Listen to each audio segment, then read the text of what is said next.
Hello friends, this is Ritu and welcome to study more knowledge. तो अब हम discuss करने वाले हैं सोशल साइंस की आंसर की। तो बात करें अगर लेवल की पेपर के तो मॉडरेट टू डिफ़िकल्ट आप कह सकते हैं इसे। तो चलिए शुरुआत करते हैं। तो पहला क्वेश्चन है, भारत में शरद ऋतु के संबंध में कथन ए, बी और सी पर विचार कीजिए और सही विकल्प का चयन कीजिए। तो इसमें बात की गई है ऑटम सीज़न की, और लेकिन जो यहाँ पर जो बातें दी गई हैं ये दी गई हैं मॉनसून सीज़न के बारे में। तो इसमें सभी कथन गलत हो जाएंगे। तो फोर्थ ऑप्शन हो जाएगा ए, बी और सी सभी गलत हैं। नेक्स्ट क्वेश्चन है, निम्नलिखित में से कौन सी नदियाँ सुंदरबन डेल्टा का निर्माण करती हैं?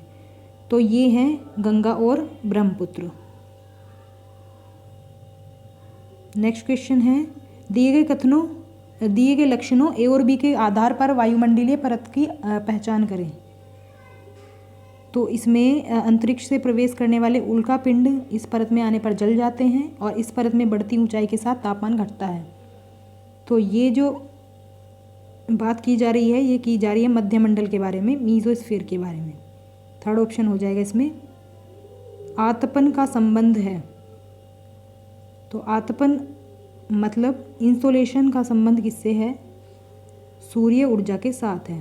तो थर्ड ऑप्शन इसमें हो जाएगा सोलर एनर्जी। नेक्स्ट क्वेश्चन है, उचित विकल्पों के साथ निम्नलिखित का मिलान कीजिए। तो इसमें अगर बात की जाए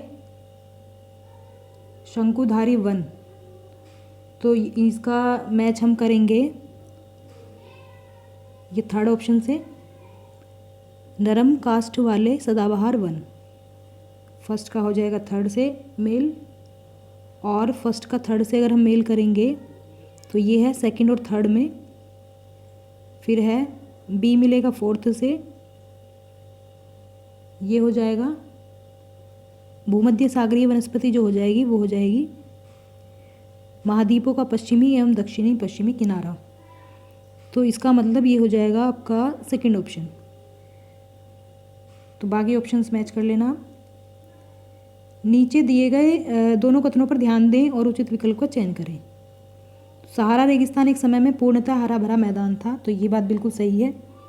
सहारा की गुफाओं से प्राप्त चित्र नदियाँ, मगर, हाथी, शेर, पशु तथा बकरियाँ दर्शाते हैं।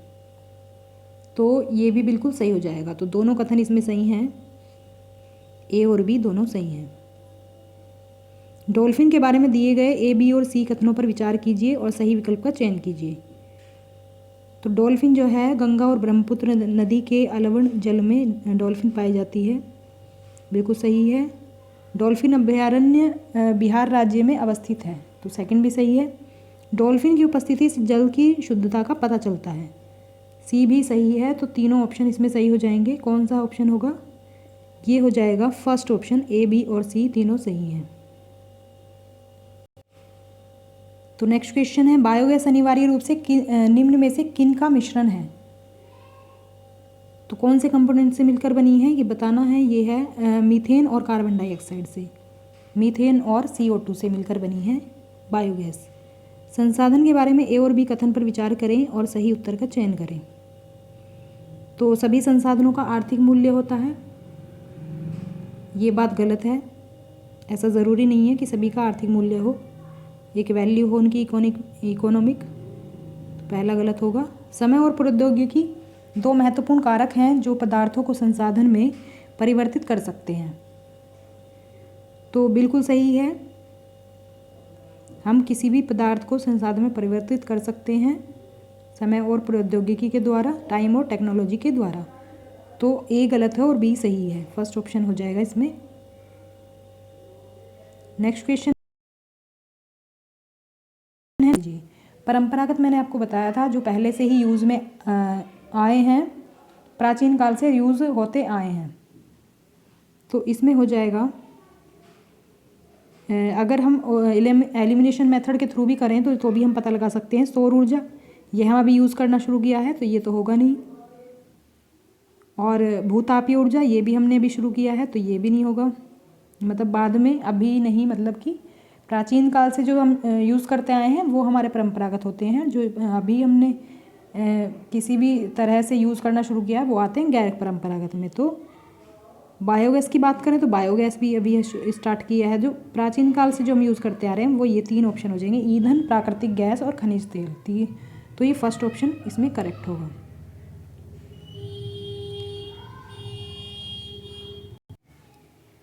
नेक्स्ट क्वेश्चन है, प्राकृतिक संसाधनों के प्रकार को उनके वर्गीकरण के साथ मिलान करें।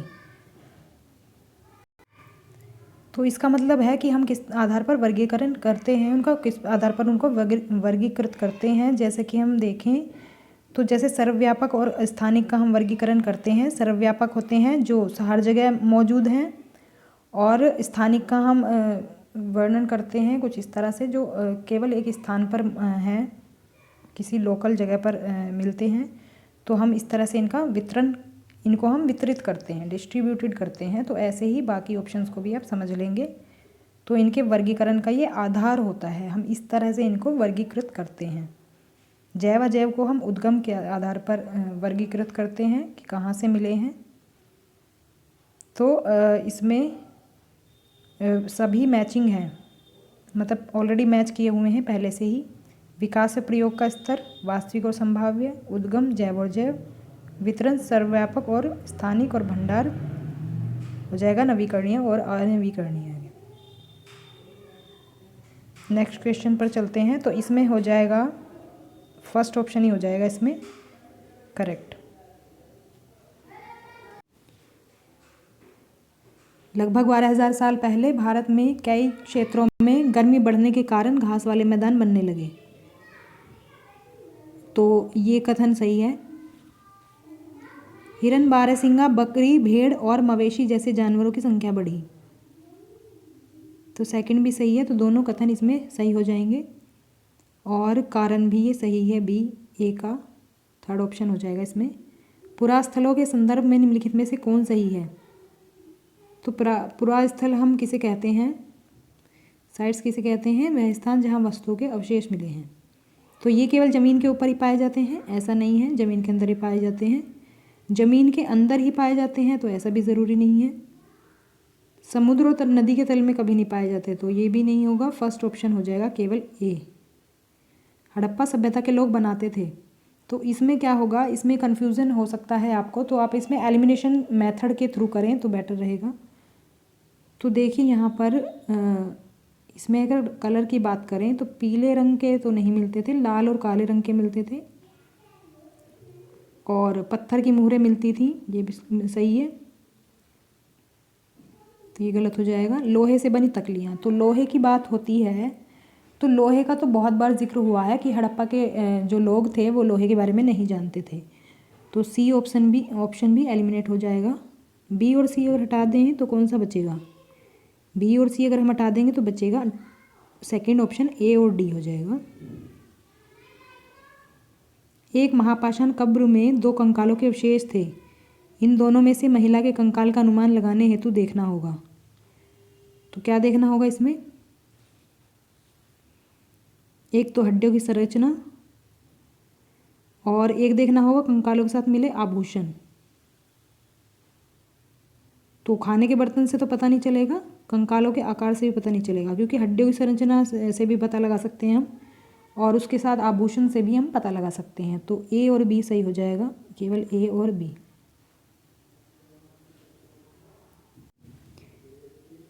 प्रारंभिक काल से शुरू करके आरोही क्रम में निम्नलिखित को सजाएं। तो आरोही क्रम में घटनाओं को लगाना है, मतलब सबसे पुरानी घटना पहले और फिर उसके बाद नई वाली घटना। तो सबसे पुरानी घटना अगर देखें तो महापाषाणों के निर्माण की शुरुआत होगी, क्योंकि महापाषाण सबसे पहले हम कह सकते हैं बने होंगे। तो अगर महापाषाण को हम सबसे पहले रखते हैं तो बी सी डी ए इसमें आंसर सही हो जाएगा। हाल के काल से शुरू करके अवरोही क्रम में निम्नलिखित को सजाइए। तो ये हमें जाना है नए से पुराने काल की तरफ। तो नए से पुराने काल की तरफ अगर हम जाएंगे तो लोहे के प्रयोग की शुरुआत तो ये स्टार्टिंग में हुई होगी, तो मतलब ये पुराना है, तो पुराना हमें ढूंढना है। तो अगर हम देखें बी ऑप्शन किसमें है, तो बी हो जाएगा इसमें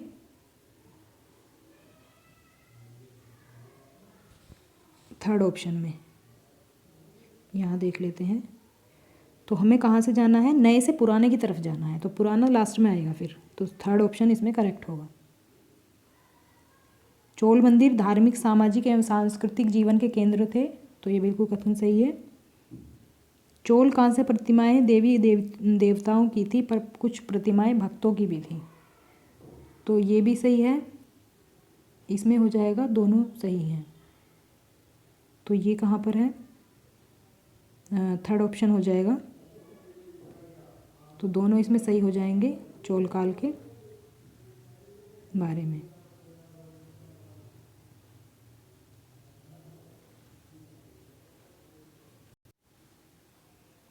दिल्ली के सुल्तानों के समय तवारीख के लेखकों ने जन्मसिद्ध अधिकार और लिंग भेद पर आधारित आदर्श समाज व्यवस्था बनाए रखने की सलाह दी। तो इसमें ये फर्स्ट ऑप्शन गलत है और सेकंड सही है। उनके विचारों से सारे लोग सहमत होते थे, तो फर्स्ट गलत है और सेकंड सही है, तो ये हो जाएगा सेकंड ऑप्शन। नेक्स्ट है, रजिया ने अपने अभिलेखों में अपना नाम पुरुषों जैसा लिखकर अपने पुरुष होने का भ्रम पैदा किया। तो भ्रम वगैरह कुछ नहीं उसने पैदा किया था, तो ये गलत हो जाएगा। पुरुषों जैसे कपड़े पहनती थी वो बात बिल्कुल सही है, लेकिन पुरुष कभी नहीं कहा था। तो इसके बाद हो जाएगा, तवारीख के लेखकों ने सामाजिक तथा लिंग भेद को आधार बनाकर यह तर्क दिया कि पुरुष स्त्रियों की तुलना में श्रेष्ठ होते हैं। तो इसमें पहला गलत है और दूसरा सही है। पहला गलत और दूसरा सही, दो सेकेंड ऑप्शन में है। अकबर, जहांगीर और शाहजहां ने सुलह कुल के विचार को शासन का सिद्धांत बनाया, मतलब सर्वत्र शांति का जो सिद्धांत बनाया वो इन तीनों ने बनाया, तो ऐसा नहीं है। तो सुलह कुल की नीति आपको याद ही होगी कि ये अकबर ने चलाई थी। तो इसमें फर्स्ट ऑप्शन जो है ये इस वजह से गलत है क्योंकि शाहजहां और जहांगीर भी इसमें ऐड कर दिए हैं।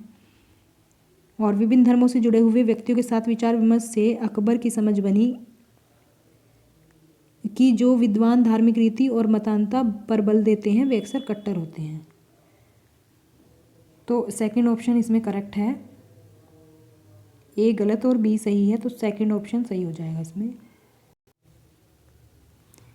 दिल्ली के सुल्तानों और मुगलों के काल में श्रेणीबद्ध समाज ज़्यादा सरल हो गया, तो ये सही है। जनजाति समाज कई असमान वर्गों में विभाजित नहीं था, तो सेकंड भी सही है, लेकिन ये एक्सप्लेनेशन नहीं है एक दूसरे की, तो हम कह सकते हैं फोर्थ ऑप्शन इसमें हो जाएगा। बहादुर शाह जफर ने मुखियाओं और शासकों को चिट्ठी लिखकर अंग्रेजों से लड़ने के लिए भारतीय राज्यों का एक संघ बनाने का आह्वान किया, तो ये बिल्कुल सही है। फर्स्ट ऑप्शन सही है। ये 1857 की क्रांति की बात हो रही है। तो बहादुर शाह जफर ने 1857 के बगावत को अपना समर्थन देने के फैसले के स्थिति रातों रात पीड़ित बगावतियों के पक्ष में बदल दी, तो सेकंड भी सही है, तो ये हो जाएगा। और एक्सप्लेनेशन भी है ये सही, तो दोनों सही हो जाएंगे और एक्सप्लेनेशन भी है, तो थर्ड ऑप्शन हो जाएगा करेक्ट। औपनिवेशिक काल के दौरान महिलाएं जाति एवं सुधार के संदर्भ में निम्नलिखित में से कौन सा विकल्प गलत है। तो औपनिवेशिक काल की बात हो रही है, कॉलोनियल पीरियड, जब किसी और देश का हमारे देश पर राज था, मतलब ब्रिटिश काल की बात कर सकते हैं हम, ये कह सकते हैं। तो इसमें कौन सा कथन सही होगा, कौन सा विकल्प गलत होगा।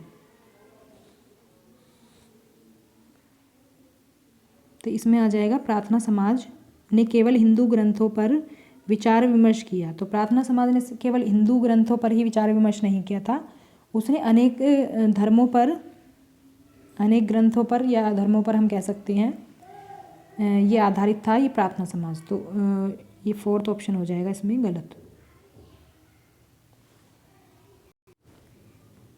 तेलंगाना राज्य पहले भारत के किस राज्य का हिस्सा था। तो ये बहुत ईजी है, आंध्र प्रदेश का हिस्सा था ये। निम्नलिखित कथनों पर ध्यान दें और लोकतंत्र के संचार माध्यम की सही भूमिका का चयन करें। तो इसमें हो जाएगा, इसके माध्यम से इसे समाचार के माध्यम से नागरिकों को सूचना पहुंचानी चाहिए, तो बिल्कुल सही है। इसे विज्ञापन के विज्ञापक के दृष्टिकोण को समाचार कार्यक्रमों के माध्यम से देनी चाहिए।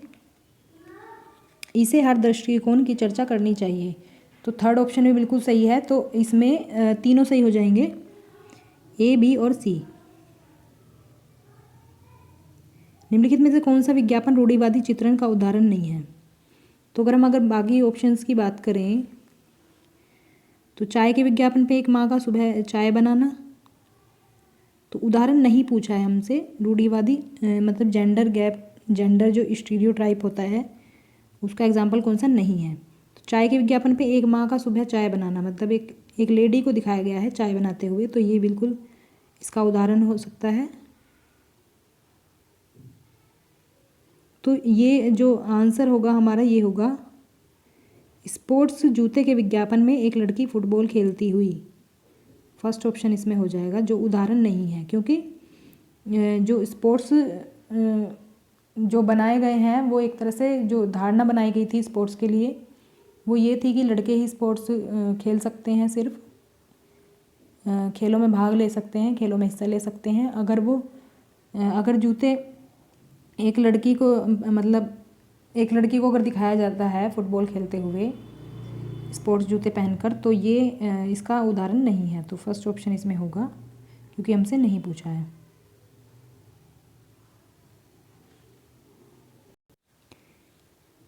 दिए गए लक्षणों ए और बी के आधार पर महाद्वीप की पहचान करें। तो यह विश्व का सबसे छोटा महाद्वीप है जो पूरी तरह से दक्षिणी गोलार्ध में स्थित है। इसे द्वीपीय महाद्वीप भी कहा जाता है। तो बिल्कुल हो जाएगा ऑस्ट्रेलिया, क्योंकि ये बिल्कुल दक्षिणी गोलार्ध में है। जैसे हम देखें तो ये गोलार्ध हो जाता है नॉर्थ और साउथ, ये उत्तरी गोलार्ध और ये दक्षिणी गोलार्ध। दक्षिणी में यहाँ पर ये स्थित होगा ऑस्ट्रेलिया।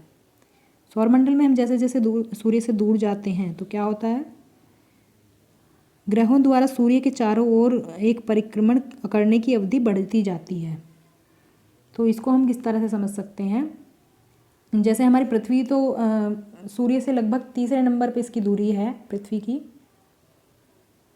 तो ये पृथ्वी जो है 365 दिन लेती है सूर्य की परिक्रमा में। लेकिन अगर बृहस्पति की बात करें तो बृहस्पति की दूरी सूर्य से दूर हो जाती है। तो बृहस्पति लगभग जो हमारे अर्थ डेज होते हैं उनको लगभग 4333 दिन लेता है एक परिक्रमा पूरी करने में सूर्य की। और ऐसे ही अगर हम और ग्रह देखेंगे दूर वाले तो और ज़्यादा वो परिक्रमा में टाइम लगाएंगे। तो पहला ऑप्शन बिल्कुल सही है। कल्पना करें यदि पृथ्वी अपने कक्षीय समतल की ओर नहीं झुकी होती तो क्या होता। कक्षीय समतल की बात हो रही है तो देखिए मैंने आपको बताया था, ये अच्छे से समझाया था। कक्षीय समतल किसे कहते हैं, ये होता है यहाँ से मापते हैं इक्वेटर से मापते हैं कक्षीय समतल को। तो तो क्या होता फिर, अगर झुकी नहीं होती, झुकी हुई है तो ऐसे है ये स्थिति। 66.5 डिग्री का ये कोण बन रहा है, तो ये कोण नहीं बनता। तो क्या होता, तो ये बिल्कुल इस तरह से होती, इस तरह से ये अक्ष यहाँ पर होता, इस तरह से होता। तो हम इमेजिन कर सकते हैं क्या होगा इस पर। प्रदीप्ति वृत्त और देशांतर रेखाएं एक दूसरे से मिल जाती, तो बिल्कुल मिल जाती, क्योंकि हमने प्रदीप्ति वृत्त के बारे में पढ़ा था, दिन रात को विभाजित करता है। तो इस तरह से ही एक लाइन खींची हुई है प्रदीप्ति वृत्त। एक तरह से सूर्य की किरणें यहाँ से पड़ती हैं, तो ये यहाँ पर इधर होगा दिन और इधर होगी रात। तो देशांतर रेखाएं अगर हम देखें तो देशांतर रेखाएं भी कुछ इस तरह से होती हैं, लंबी कुछ इस तरह से होती हैं ना देशांतर रेखाएं। तो ये एक दूसरे से मिल जाती, तो फर्स्ट ऑप्शन इसलिए सही है।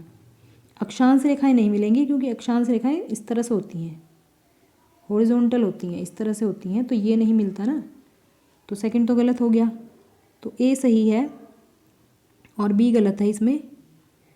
तो लास्ट वाले दो एलिमिनेट हो जाएंगे। और किसी क्षेत्र विशेष में कोई मौसमी परिवर्तन नहीं होता, तो सी सही हो जाएगा इसमें, क्योंकि इसी के कारण मौसमी परिवर्तन भी होते हैं जो अक्ष पर झुकी हुई है पृथ्वी। इसमें हो जाएगा ए और सी, फर्स्ट ऑप्शन हो जाएगा करेक्ट। ग्राम पंचायत का कार्यकाल कितने साल का होता है, ये होता है 5 साल का। पुलिस थाने के प्रभारी का पदनाम क्या है, तो ये होता है SHO, स्टेशन हाउस अफसर, स्टेशन हाउस ऑफिसर। हिंदू उत्तराधिकार अधिनियम में लाए 2005 के संशोधन ने निम्नलिखित में से क्या मुहैया करवाया, तो ये होगा महिलाओं का पारिवारिक संपत्ति में बराबर हिस्सेदारी का अधिकार। तो ये पहले नहीं था महिलाओं का अधिकार, अब हो गया है 2005 के ये एक्ट के बाद। भारतीय संविधान की व्याख्या का अंतिम अर्थ निर्णायक किसे माना जाता है? तो ये माना जाता है न्यायपालिका को। अगर सरकार कोई अपनी मनमानी करती है तो न्यायपालिका को अधिकार है। अत्याचार निवारण अधिनियम 1989 को निम्नलिखित में से कौन से समुदाय को न्याय दिलाने के लिए पारित किया गया था? तो अगर इसमें बात करें तो इसमें क्लियर नहीं दिया हुआ है कास्ट का, इसमें दे दिया है थोड़ा घुमाकर, और ये हो जाएगा ट्राइबल एंड दलित्स। तो इनको बोलते हैं हम SC ST। दलित हो जाएंगे SC और ट्राइबल हो जाएंगी ST, शेड्यूल्ड ट्राइब्स, और दलित हो जाएंगे शेड्यूल्ड कास्ट। थर्ड ऑप्शन होगा इसमें। ऐसी राजनीतिक व्यवस्था जिसमें एक से ज़्यादा स्तर की सरकार हो उसे क्या कहते हैं? उसे कहते हैं फेडरल। तो इसमें इसमें फेडरल सरकार जो होती है उसमें कई स्तर होते हैं। जैसे हो सकता है ये केंद्र होगा, राज्य होगा, और अगर कोई क्षेत्रीय कोई सरकार होगी तो वो भी होगी। तो कई स्तर की होती है। तो हमारी जो सरकार है इंडिया में ये पूरी तरह फेडरल नहीं कह सकते हम, ये है अर्ध फेडरल कह सकते हैं, मतलब अर्ध संघवाद कह सकते हैं। फोर्थ ऑप्शन हो जाएगा इसमें।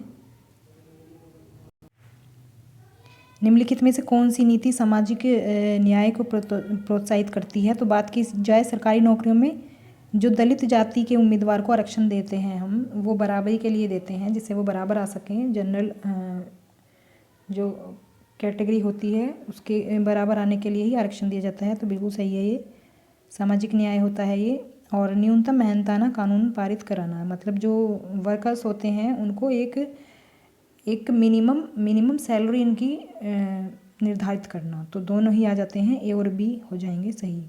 नई दिल्ली के वास्तु शैली की चर्चा में एक शिक्षक को केंद्रित करना चाहिए। तो क्या केंद्रित करना चाहिए?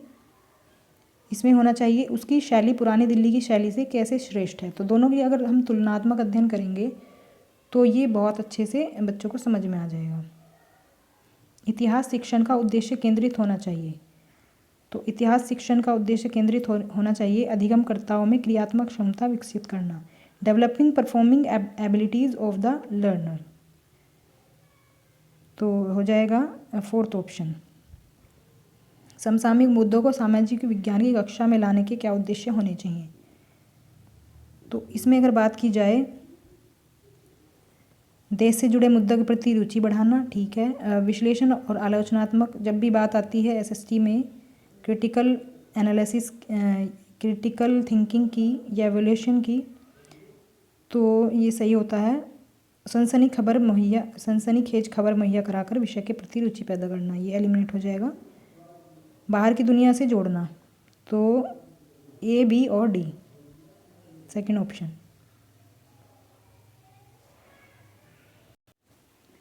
सामाजिक विज्ञान की कक्षा में समानता पर चर्चा करते समय उद्देश्य होना चाहिए अधिगमकर्ताओं के साथ गरिमा से जुड़े मुद्दे को संबोधित करना, बिल्कुल सही है। सभी का सम्मान करने के प्रति अधिगमकर्ताओं को संवेदनशील बनाना, बिल्कुल सही है। संविधान में परिलक्षित मूल्यों पर आधारित होना, तो ये भी सही हो जाएगा। यह समझाना कि हर तरह का अंतर असमानता की तरफ ले जाता है। तो ये नेगेटिव पॉइंट हो गया कि सभी जो डिफरेंसेस होते हैं वो इनइक्वलिटी की तरफ ले जाते हैं। तो ये हमारा हो जाएगा A, B और C सही होंगे। कक्षा और समाज में व्याप्त विविधता को संबोधित करने के लिए सामाजिक विज्ञान के शिक्षक को चाहिए कि विभिन्न संस्कृतियों से जुड़े उदाहरणों को कक्षा की चर्चा में शामिल करें, बिल्कुल सही है। केवल उन उदाहरणों को देना जो अधिकांश बहुमत के लिए प्रासंगिक हों, तो ये बिल्कुल गलत है। बहुमत ही प्राप्त करना हमारा उद्देश्य नहीं है। अपने व्यक्तिगत अनुभवों को कक्षा में साझा करने के लिए विद्यार्थियों को प्रेरित करें, तो A और C हो जाएगा सही, फर्स्ट ऑप्शन होगा। सामाजिक विज्ञान में आकलन को बल देना चाहिए, किस चीज़ पर?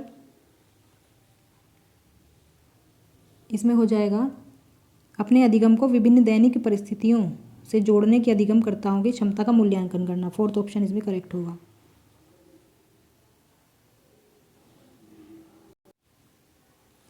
द्वितीयक स्रोत का उदाहरण है, तो द्वितीयक स्रोत का उदाहरण हो जाएगा अवनींद्रनाथ टैगोर की पेंटिंग, क्योंकि वो पेंटिंग ज़्यादातर अगर आप देखें तो भारत माता की पेंटिंग इनकी फेमस है। तो भारत माँ इनको प्रत्यक्ष रूप से तो दिखाई नहीं दी थी ना, तो ये पेंटिंग इनकी द्वितीयक स्रोत में आ जाएंगी। तो प्राइमरी सोर्सेज वो होते हैं जो मैंने आपको बताया था कि प्रत्यक्ष रूप से जो हम आंखों देखी जो हमारी घटनाएं होती हैं, आंखों देखी जो भी इवेंट होते हैं उनका जब हम वर्णन करते हैं तो वो आता है प्राइमरी सोर्स में। तो ये पेंटिंग आ जाएगी सेकेंडरी में। औपनिवेशिक भारत में स्त्री शिक्षा पर चर्चा करने के लिए विद्यार्थी निम्न आत्मकथाओं में से किसको संदर्भित कर सकते हैं? तो ये कर सकते हैं रुकैया सखावत हुसैन कृत सुल्ताना का स्वप्न। तो इसमें इन्होंने स्त्री शिक्षा की और फ्रीडम की चर्चा की थी। जो विमेन एजुकेशन है और उसकी जो फ्रीडम है उसकी चर्चा की है इन्होंने इस बुक में।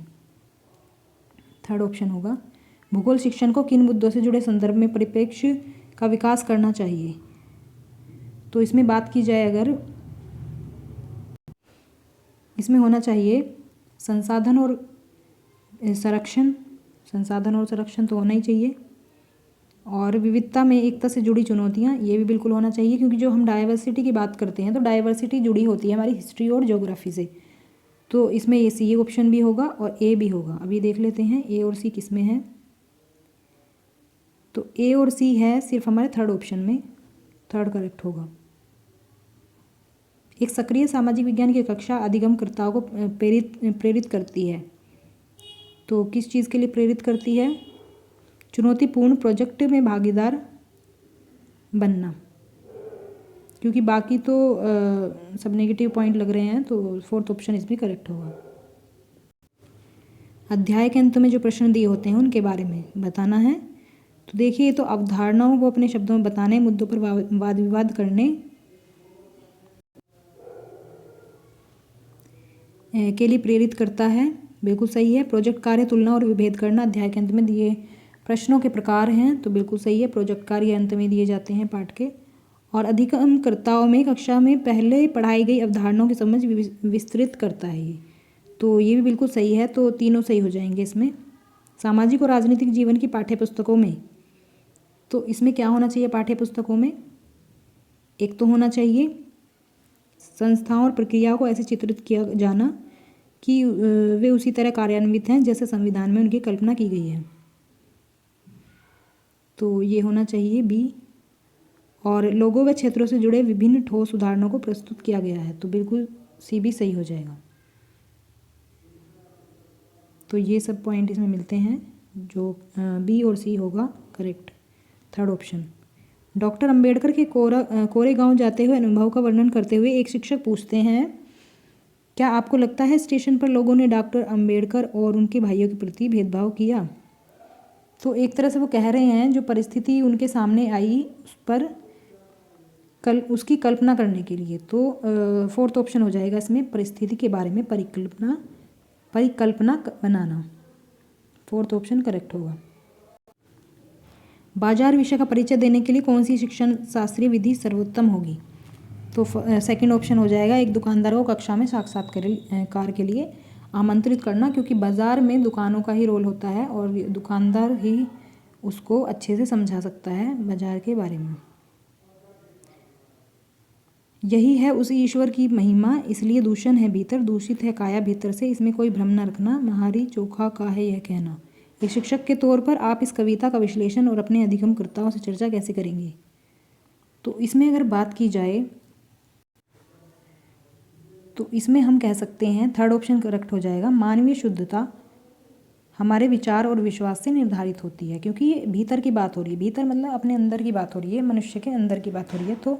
तो जो हमारे विचार होते हैं ना, उसी पे शुद्धता हमारी निर्भर करती है। थर्ड ऑप्शन होगा इसमें। सामाजिक विज्ञान की पाठ्यचर्या उच्च प्राथमिक स्तर पर केंद्रित करता है। तो इसमें क्या होगा, पृथ्वी के जीवन के आवास के रूप में समझ बनाना। तो बिल्कुल सही है। सामाजिक विज्ञान में चारों सब्जेक्ट आ जाते हैं ना, हिस्ट्री, ज्योग्राफी, पॉलिटी और इकोनॉमिक्स। तो पृथ्वी के जीवन के आवास के रूप में समझ बनाना, ये हम पढ़ते हैं ज्योग्राफी में। अपने क्षेत्र, राज्य और देश पर अध्ययन करना, ये भी हम ज्योग्राफी में पढ़ते हैं। और भारत के अतीत और सामयिक विकास का अध्ययन करना, ये हम हिस्ट्री में पढ़ते हैं और पॉलिटी में भी पढ़ते हैं। तो ये हो जाएगा ABC, थर्ड ऑप्शन।